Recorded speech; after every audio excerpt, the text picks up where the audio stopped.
Donald Trump, never one to shy away from controversy, has done it again. This time, he set his sights on the Gaza Strip. The president recently unveiled a plan that would see a mass relocation of Palestinians. 1.5 million of them, to be exact.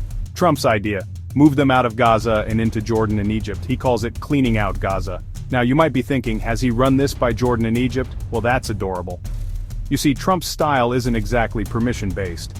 He did, however, chat with Jordan's King Abdullah II, and word on the street is that he's planning a nice phone call with Egyptian President Abdel Fattah el-Sisi. Because nothing says we respect your sovereignty like a plan to relocate millions of people into your country without prior consent.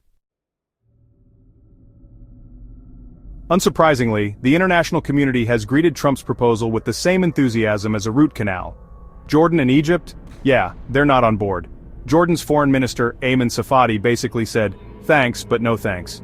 He politely reminded everyone that Jordan is all about that two-state solution life, not forced displacement.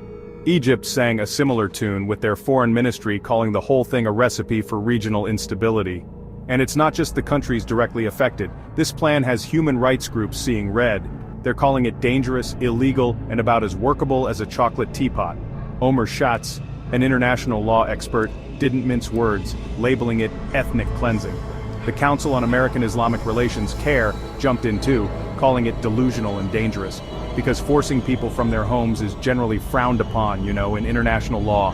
It's right up there with starting wars under false pretenses and using chemical weapons. Not a good look. Now let's talk about the Palestinians at the heart of this whole mess.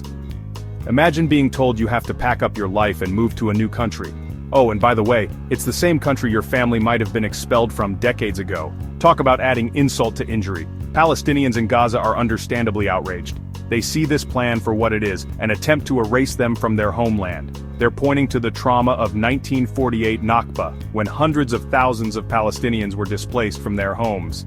That's a wound that runs deep, and Trump's plan is like pouring salt on it. Hamas, the group that controls Gaza, is calling it ethnic cleansing.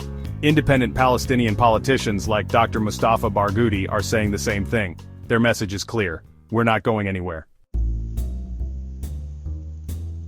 So, what does this all mean? Well, for starters, it shows just how far Trump is willing to go to appease a certain segment of his base. He's throwing the two-state solution out the window, cozying up to right-wing Israeli politicians, and pushing a plan that has disaster written all over it. The big question is, will anyone listen? The Biden administration has a lot of work to do to repair the damage Trump has done to America's image on the world stage.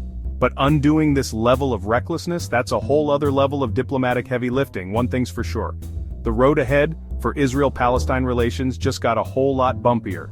And something tells me this won't be the last time Trump inserts himself into a situation he has zero business being in. Stay tuned, folks. This dumpster fire is far from over.